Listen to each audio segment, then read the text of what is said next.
ऐसे ही का नाम ये कंबोजलाल है, कैसा ही रंगो रूप है पैसा ही माल है।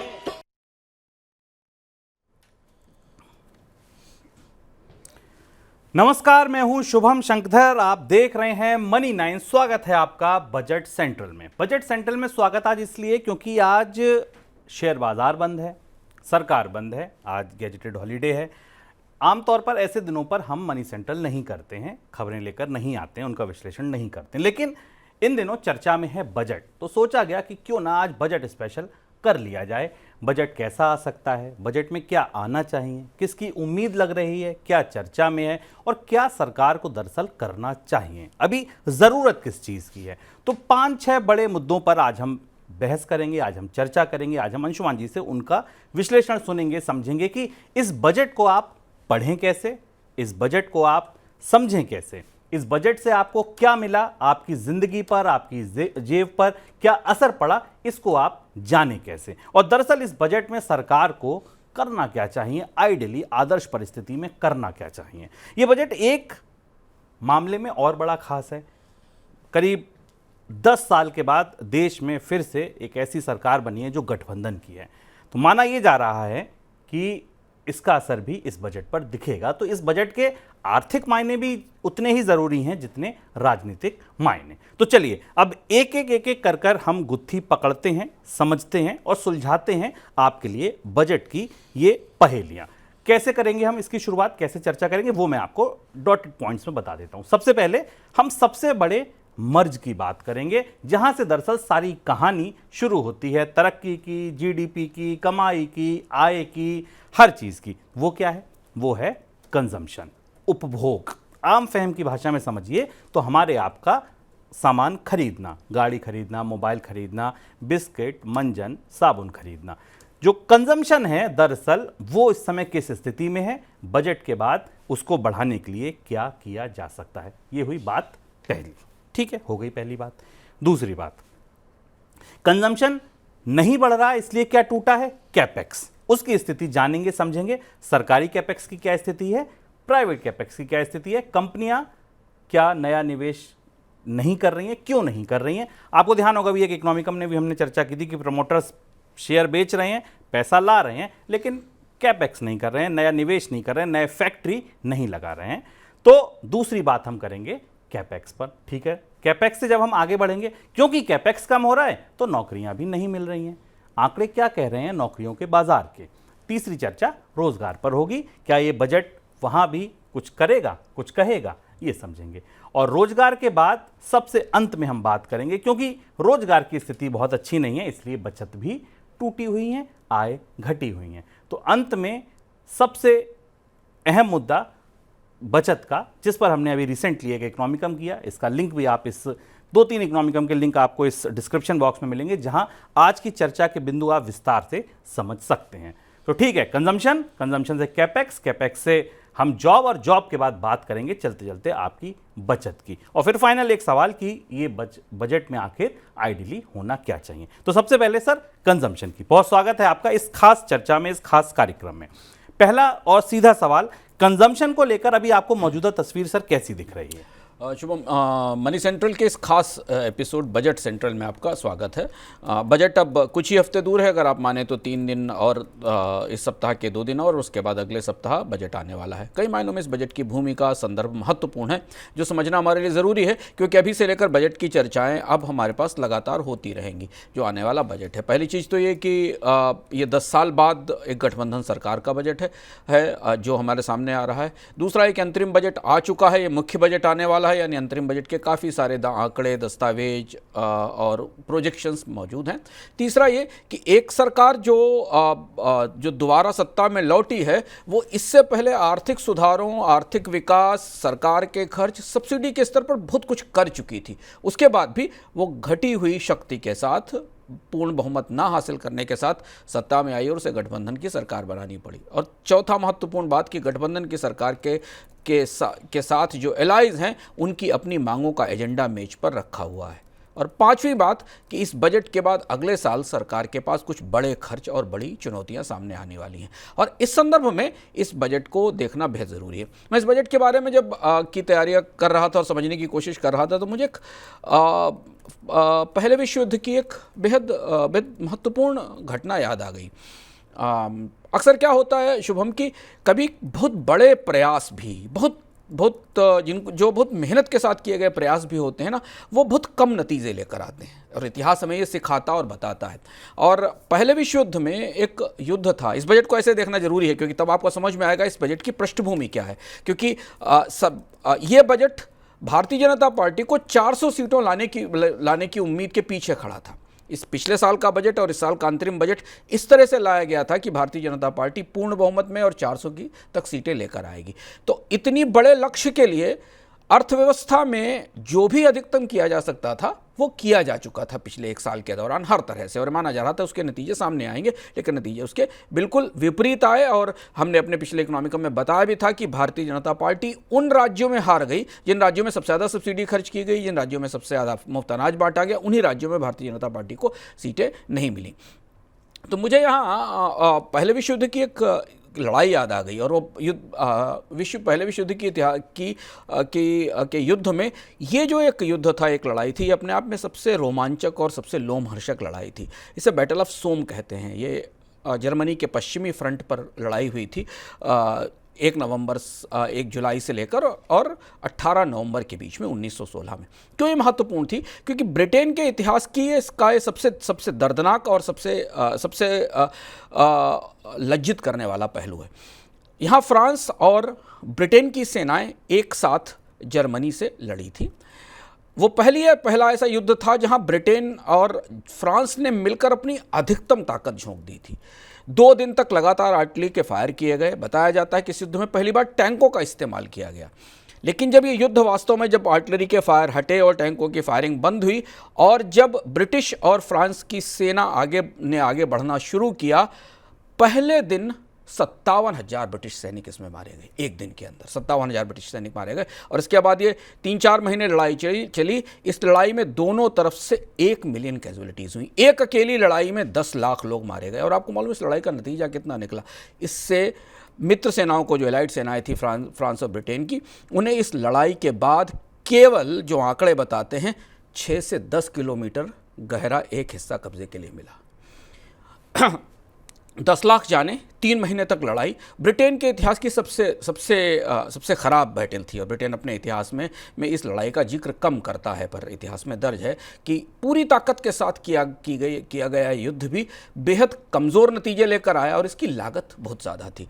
तो ये बजट जो है ये कुछ इस तरीके की पृष्ठभूमि के साथ शुरू होता है। इस बजट से पहले भारत सरकार का कैपिटल एक्सपेंडिचर रिकॉर्ड ऊंचाई पर था। इस बजट से पहले भारत की आर्थिक विकास दर 7% से ऊपर थी। इस बजट से पहले शेयर बाजार रिकॉर्ड ऊंचाई पर था। इस बजट से पहले तक या चुनाव से पहले तक भारतीय अर्थव्यवस्था में कुछ भी ऐसा नहीं था जो प्रत्यक्ष रूप से नकारात्मक दिखता हो या कमजोर दिखता हो। आंकड़े बहुत सारे थे, खपत के आंकड़े कमजोर थे, रोजगार के आंकड़े कमजोर थे, पर ऐसा नहीं माना जा रहा था कि अर्थव्यवस्था ऐसी चुनौती में है कि वो भारतीय जनता पार्टी को बहुमत का आंकड़ा छूने नहीं देगी। इसके बाद चुनाव आए, उसके नतीजे आए और उस नतीजे का असर उस नतीजे में हमें अर्थव्यवस्था का असर दिखाई पड़ा, आर्थिक चुनौतियों और संकटों का असर दिखाई पड़ा। और ये बात स्वीकार की गई कि इट्स इकोनॉमी स्टूपिड, जो जेम्स कार्वाइल कहते थे, कि रियल इकोनॉमी ने हिट बैक किया पॉलिटिकल अंडरस्टैंडिंग को और भारतीय जनता पार्टी को बहुमत नहीं मिला। यह इस पृष्ठभूमि की, और इस पृष्ठभूमि में सबसे महत्वपूर्ण बिंदु है खपत का और कंजम्पशन का, जहां शुभम ने बात की।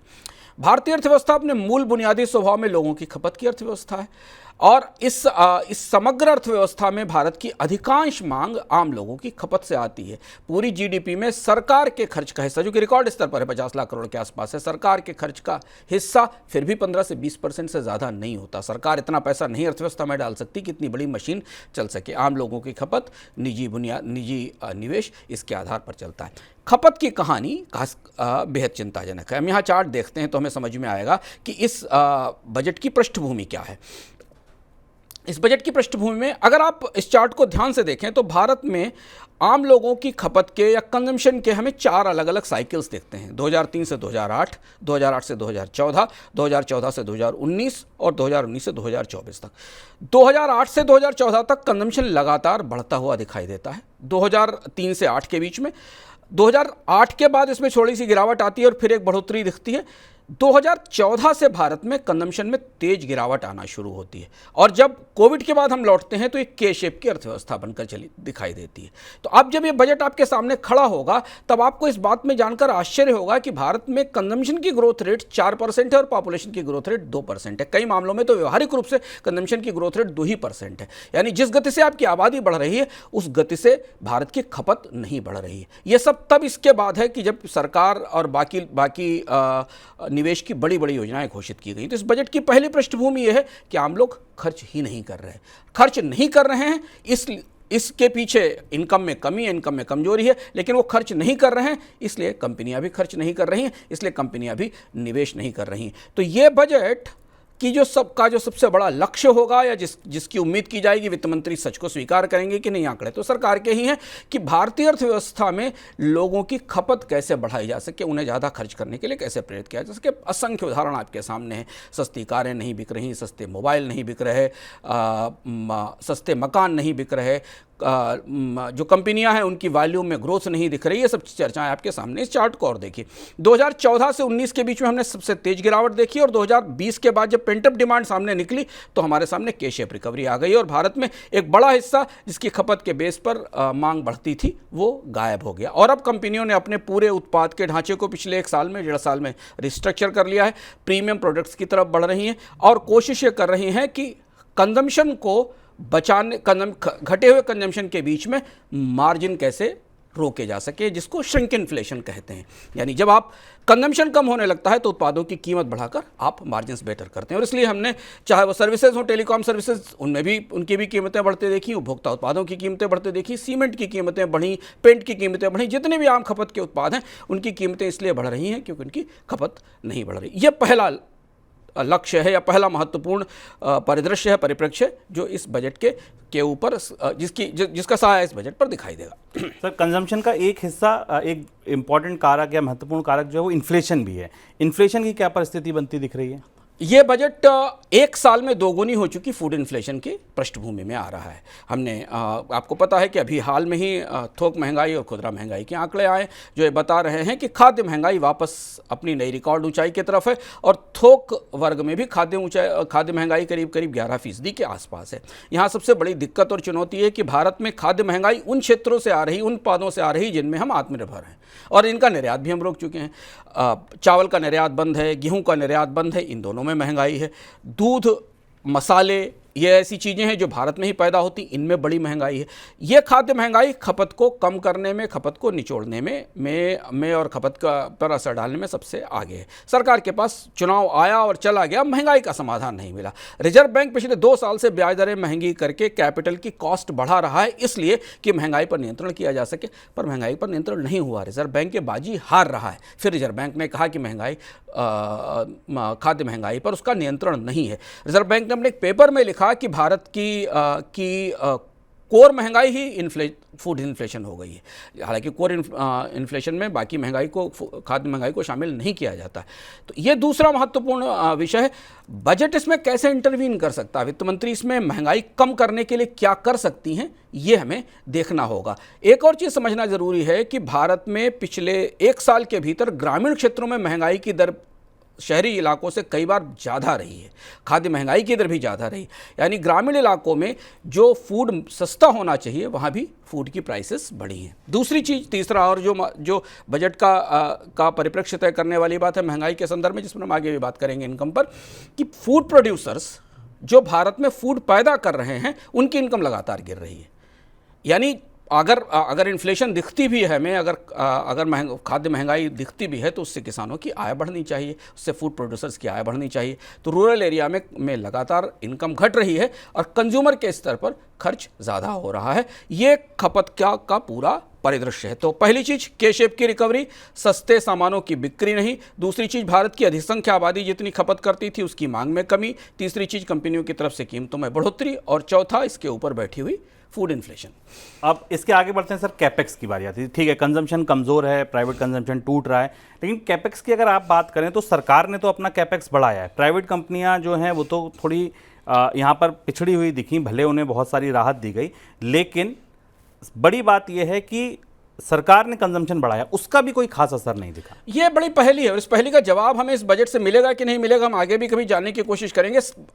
पिछले 3-4 सालों में केंद्र सरकार के बजट का जो सबसे बड़ा फ्लैग था, झंडा था, यूएसपी था कि रिकॉर्ड कैपिटल एक्सपेंडिचर सरकार ने किया। सो अब दिखता भी है, बजट के नंबर्स में भी दिखता है।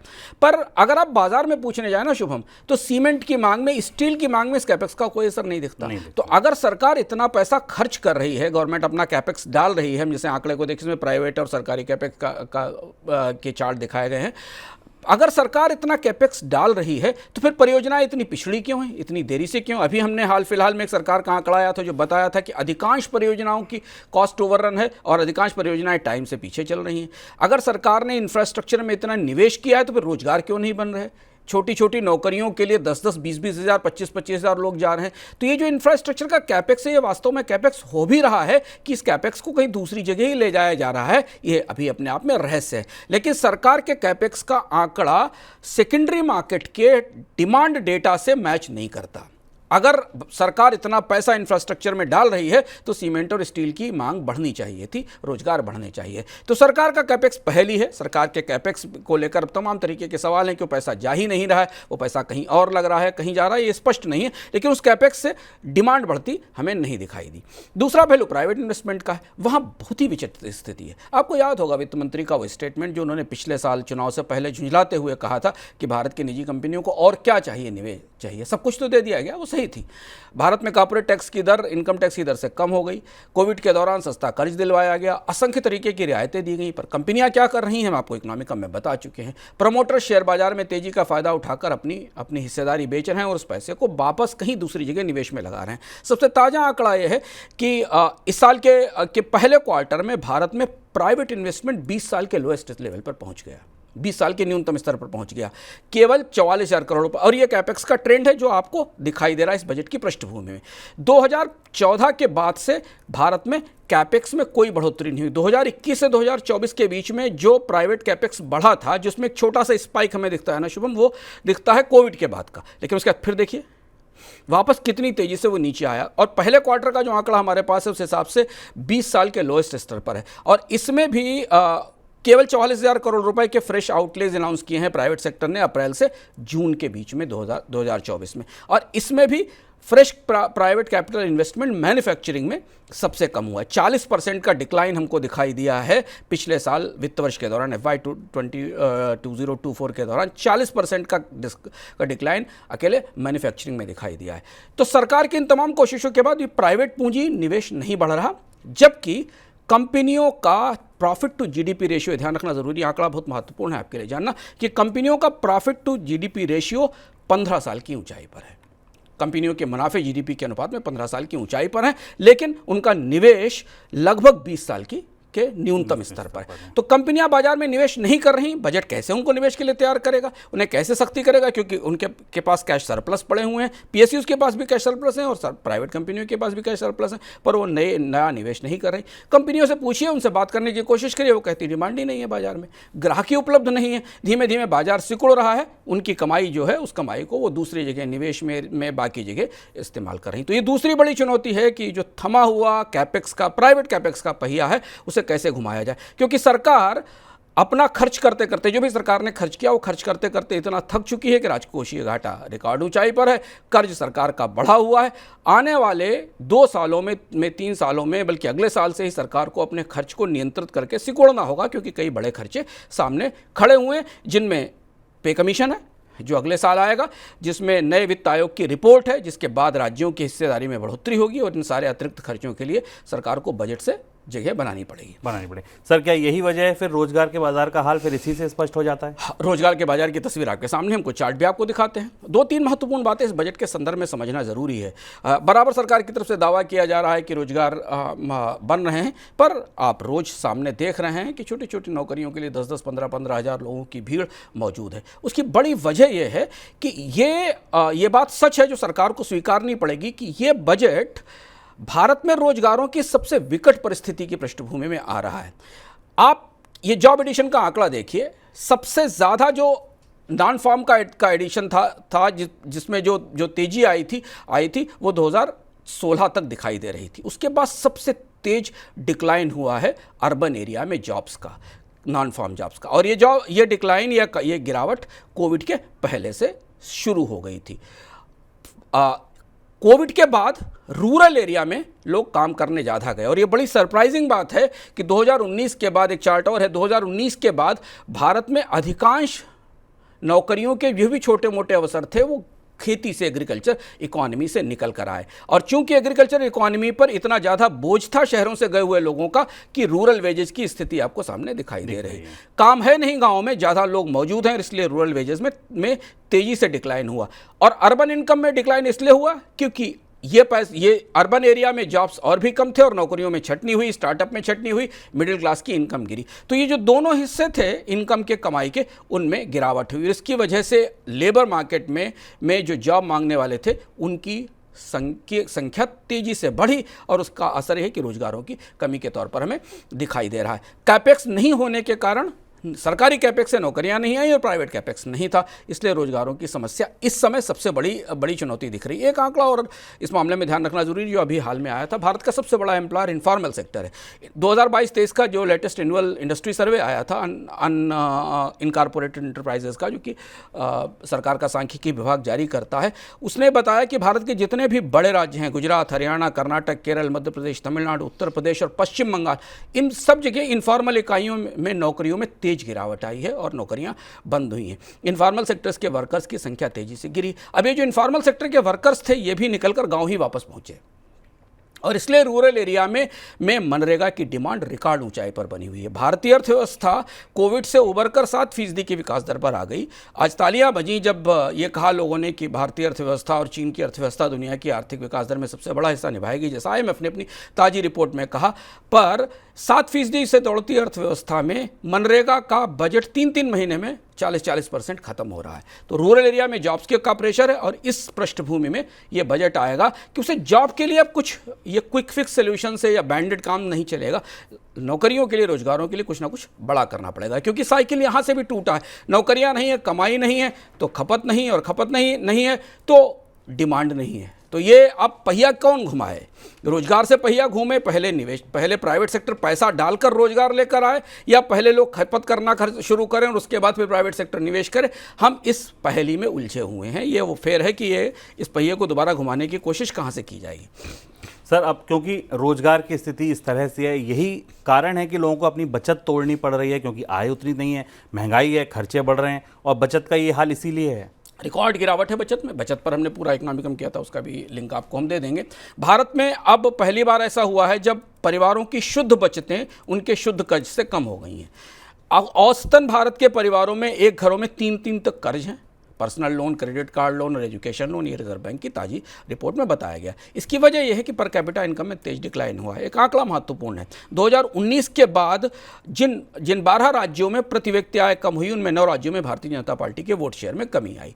रूरल एरिया में बड़ी आश्चर्य की बात है इस चुनाव के नतीजों से, जहां अर्थव्यवस्था में करीब से दिखती, रूरल एरिया में ग्रामीण इलाकों में पिछले 3-4 साल में, 5 साल में सरकार ने अपनी असंख्य योजनाओं को, डायरेक्ट बेनिफिट ट्रांसफ़र को, उज्ज्वला योजना को, मुफ्त अनाज स्कीमों को ग्रामीण इलाकों पर फोकस किया। पर ग्रामीण इलाकों में बीजेपी के वोट शेयर में लगभग 5% की कमी आई, क्योंकि प्रमुख उत्तर भारत के और पश्चिम भारत के प्रमुख राज्यों में बेरोजगारी और रूरल इनकम की गिरावट ने उस पर असर किया है। तो अब हो ये रहा है कि अर्बन एरिया में जो हमने आपको इनकम डिक्लाइन का चार्ट अभी दिखाया था, उस चार्ट की रोशनी में आप बचतों का चार्ट देख सकते हैं कि भारत में बचतों में कितनी तेज गिरावट, हाउस होल्ड सेविंग्स में कितनी तेज गिरावट आई है।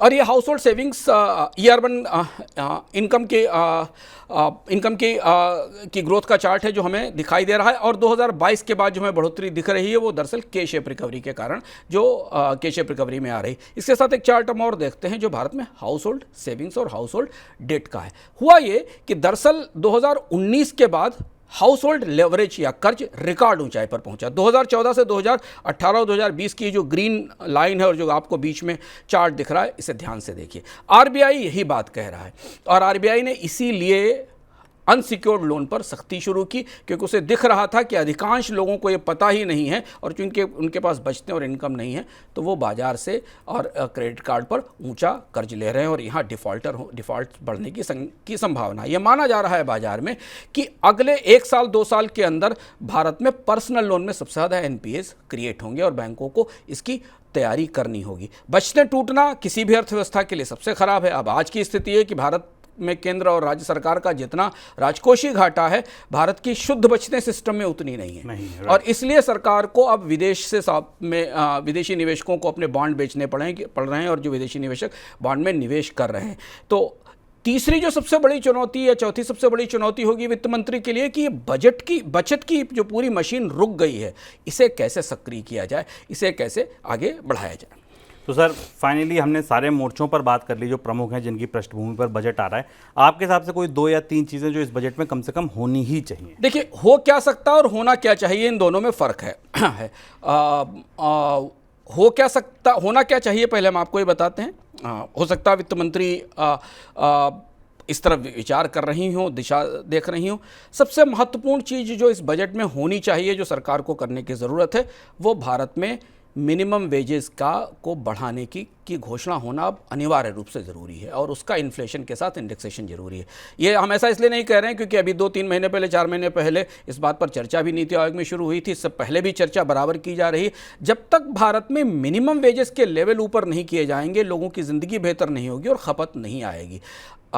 भारत के कई उद्योगों में स्किल्ड लेबर को भी अनस्किल्ड लेबर जितना वेज मिल रहा है।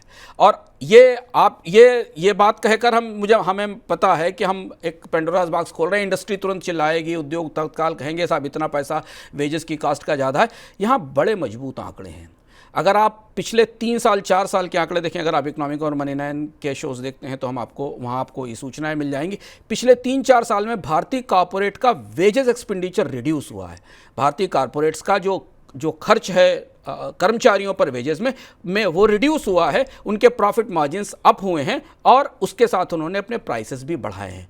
तो अब सरकार को कहीं ना कहीं मिनिमम वेजेस ऊपर करके ये कोशिश करनी पड़ेगी कि लोगों के कंजम्पशन का साइकिल ड्राइव हो सके और थोड़े थोड़े मिनिमम वेजेस बढ़ाने से ही कंजम्पशन के साइकिल में बढ़ोतरी होगी। कंपनियों के सरप्लस, कंपनियों के पास वेजेस के खर्च को करीब से देख सकती है सरकार, वो आंकड़े सबके सामने उपलब्ध हैं। और अगर ऐसा होता है तो वो इन्फ्लेशन को बीट कर पाएंगे, 7 से 8% की इन्फ्लेशन को, क्योंकि कोविड के बाद से भारत में वेजेस की बढ़ोतरी बिल्कुल फ्लैट है, जबकि इन्फ्लेशन 10 से 11% के आसपास है। तो कभी भी ये शुभम कंजम्पशन का साइकिल रिवाइव हो ही नहीं पाएगा जब तक कि लोगों के हाथ में ज़्यादा कमाई नहीं जाएगी। और सरकार तो सिर्फ कुछ करोड़ लोगों के हाथ में कमाई दे सकती है, बाजार ही है जो अधिकांश लोगों के हाथ में कमाई बढ़ाएगा। तो होना ही चाहिए, होगा कि नहीं ये हम देखेंगे। दूसरी चीज़ जो होना चाहिए बजट में, एग्रीकल्चर के प्राइसिंग फार्मूले पर नया काम ज़रूर होना चाहिए। हमें उम्मीद है कि बजट में इस पर कुछ संकेत ज़रूर आएंगे कि एग्रीकल्चर प्राइसिंग का नया फार्मूला क्या होगा। इतना सब किसान आंदोलन हो गया, एमएसपी की गारंटी की मांग हो गई,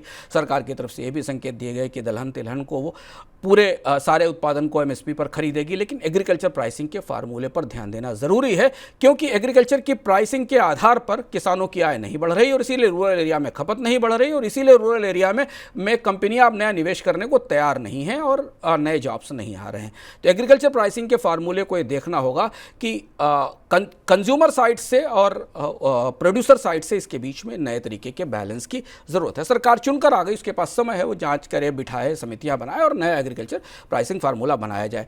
खासतौर पर सरप्लस और शॉर्टेजेस सीजन के लिए अलग अलग प्राइसेस तय किए जाने चाहिए, जो कि नया और मॉडर्न मॉडल है। दूसरी बात, तीसरी चीज होना ये चाहिए, जो सरकार करे के लिए जरूरी है, वो भारत के मास हाउसिंग मार्केट को रीएनर्जाइज करने की जरूरत है। जब तक सारा कंस्ट्रक्शन बंद है हाउसिंग में, केवल 1 करोड़ रुपए से ऊपर के हाउसेस बन रहे हैं, ये बाजार जिस अफोर्डेबल हाउसिंग का बाजार था, इसमें अब प्रॉपर्टी के प्राइसेस भी ऊपर पहुंच गए हैं, इंटरेस्ट रेट भी बहुत ऊपर है। जब तक इसके लिए कुछ नया नहीं किया जाए, क्या करेंगी कुछ वित्त मंत्री जी? क्या कर सकती हैं?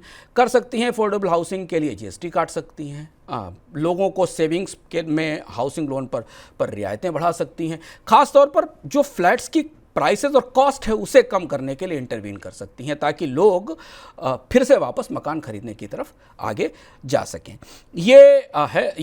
ये चीज़। इसके बाद अगली चीज़ जो हमने कहा, जो आखिरी बात, सबसे महत्वपूर्ण बात थी, बचतों के लिए सरकार को टैक्स में फिनेंशियल सेविंग्स के पर टैक्स एग्जेम्पशन लौटा कर लाना पड़ेगा। अगर आप चाहते हैं कि लोग बचत करें तो उन्हें किसी न किसी तरह से टैक्सेशन की इंसेंटिव्स देने पड़ेंगे। पिछले 10 साल में हमने ये नीति देखी सरकार की, कि सरकार ने कहा कि हम टैक्स रेट नए स्लैब में कम कर देंगे, बचत आपकी अपनी जिम्मेदारी। नतीजा क्या हुआ हमारे सामने? बचतें टूटकर जीडीपी के 5.3% पर आ गई हैं और कर्ज लोगों के 5.8% पर पहुंच गए। फिनेंशियल सेविंग्स के लिए कहीं ना कहीं प्रोत्साहन की ज़रूरत है। ये कुछ बड़ी चीज़ें हैं जो इस बजट में होनी चाहिए। उन सारी समस्याओं को एड्रेस करने के लिए एक बड़ी दुविधा इस बजट की शुभम, कि अगर प्राइवेट सेक्टर कैपेक्स नहीं देता है तो क्या वित्त मंत्री उन्हें इतना मुनाफा कमाने की छूट देती रहेंगी, या भारत में वापस सुपर रिचेस पर, कॉर्पोरेट पर किसी तरीके के इनकम टैक्स की, किसी तरीके के नेट टैक्स की वापसी होगी? लॉन्ग टर्म कैपिटल गेंस को लेकर या कैपिटल गेंस को लेकर इस तरीके की तैयारियां, बातचीत हवा में, चर्चा में है। और ये लॉजिकल भी है कि कंपनियां कमा रही हैं, उनके प्रॉफिट्स बढ़ रहे हैं, उनके मार्जिन्स बेटर हैं, उनके प्रमोटर्स स्टॉक मार्केट में तेजी का फायदा उठा रहे हैं और कैपेक्स में बढ़ोतरी नहीं। इसे कैसे संभालेंगे वित्त मंत्री? ये बेहद कठिन काम है, क्योंकि ऐसा कुछ भी करेंगी तो शेयर बाजार तो उनको उल्टी सलामी देगा, ये तय बात है। ऐसा कुछ भी उन्होंने किया तो शेयर बाजार, जहां पर पूरा उत्साह का माहौल है, वो इस बजट के बाद गिरेगा। लेकिन भारतीय अर्थव्यवस्था की दृष्टि से, उन्हें भविष्य की दृष्टि से उन्हें कुछ ऐसे कठोर फैसले करने पड़ेंगे। ये तो होना चाहिए। हो क्या सकता है? हो सकता यह है कि पहली चीज़ तो ये कि बजट तकनीकी तौर पर 3 ही 4 महीने का बजट है, क्योंकि इसके बाद दिसंबर के बाद नए बजट की तैयारी शुरू हो जाएगी, फरवरी में अगले साल का बजट आएगा। तो वित्त मंत्री मूलतः इसमें यथास्थिति बनाए रखने की कोशिश करेंगे। बड़े आवंटन जो उन्होंने फरवरी के अंतरिम बजट में किए थे उनको कंटिन्यू किया जाएगा। हाँ, वो कहीं ना कहीं थोड़े बहुत बदलाव गिग वर्कर्स के लिए, श्रमिकों के लिए, अनऑर्गेनाइज सेक्टर के लिए कुछ प्रतीकात्मक या उस तरीके की घोषणाएं कर सकती हैं जिनके जरिए लोगों को जो बहुत समय से, लंबे समय से मांग चल रही थी गिग वर्कर्स के लिए, उसकी कुछ शुरुआत की जा सके। नई पेंशन योजना को लेकर शुरुआत की जा सके। पर हमारी निगाह इस बजट में, इस बार पूरे देश की निगाह इस बात पर रहेगी कि गठबंधन सरकार अपने गठबंधन घटक दलों को क्या देती है, और अगर उनकी मांगें पूरी की गई, विशेष राज्य के दर्जे की आंध्र प्रदेश की मांग, स्पेशल पैकेज की बिहार की मांग, तो सरकार के बजट में उतना स्कोप ही नहीं है, उतना लिमिटेड समय ही नहीं है जितना इनकी मांग होगी। मुझे लगता है ऐसे मामले में सरकार शुभम फाइनेंस कमीशन का इंतज़ार करेगी, और ये दोनों मामले फिनांस कमीशन को दे दिए जाएंगे, जिसकी रिपोर्ट अगले साल आने वाली है, और उसके बाद ही विशेष राज्य के दर्जे पर चर्चा शुरू होगी। तो अभी तो परिस्थिति में यह है कि शेयर बाजार को अगर खुश रखना है, देखिए 2 बड़े लक्ष्य हैं वित्त मंत्री के। एक, बढ़ता हुआ शेयर बाजार, उसका मिजाज ना खराब करें वो, क्योंकि वो जो भी अगर बढ़ते हुए शेयर बाजार के मिजाज को ठीक रखना है तो उन्हें ऐसा कुछ नहीं करना होगा जो वास्तविक अर्थव्यवस्था चाहती है। और पहली बार ऐसा बजट आ रहा है जिसमें रियल इकोनॉमी और स्टॉक मार्केट इकोनॉमी दूसरे से पूरी तरह डिस्कनेक्टेड है। रियल इकोनॉमी को जो चाहिए वो शेयर बाजार के उत्साह के अगेंस्ट है। तो अगर उन्हें रियल इकोनॉमी के लिए कुछ करना होगा तो उन्हें इस तरफ कुछ कठोर फैसले उठाने होंगे, और उसका असर शेयर बाजार में गिरावट के तौर पर सामने आएगा। लेकिन अगर उनको शेयर बाजार को खुश रखना है तो ये सारी चीज़ें यथास्थिति के तौर पर चलने देंगी। अगले साल जब बड़ा बजट, पूरा बजट मिलेगा, तब शायद कुछ बड़ी घोषणाएँ होंगी, ऐसा दिखता है। तो ये था बजट पर हमारी स्पेशल कवरेज, जिसमें हमने आपको बताया कि किस पृष्ठभूमि पे बजट आ रहा है, क्या होना चाहिए और क्या हो सकता है, कितनी कुब्बत इस बजट में होगी। बजट का इंतजार करते हैं। बजट के दिन भी पूरा विश्लेषण आप मनी 9 के साथ देखिएगा। तमाम दिग्गज हमारे साथ जुड़ेंगे, मैं आपके साथ जुड़ूंगा, अंशुमान जी आपके साथ जुड़ेंगे, और बजट की बारीकियों को आपको बहुत बारीकी से समझाएंगे। फिलहाल दीजिए इजाजत, नमस्कार। ऐसे ही का तमाम ये कमोद लाल है।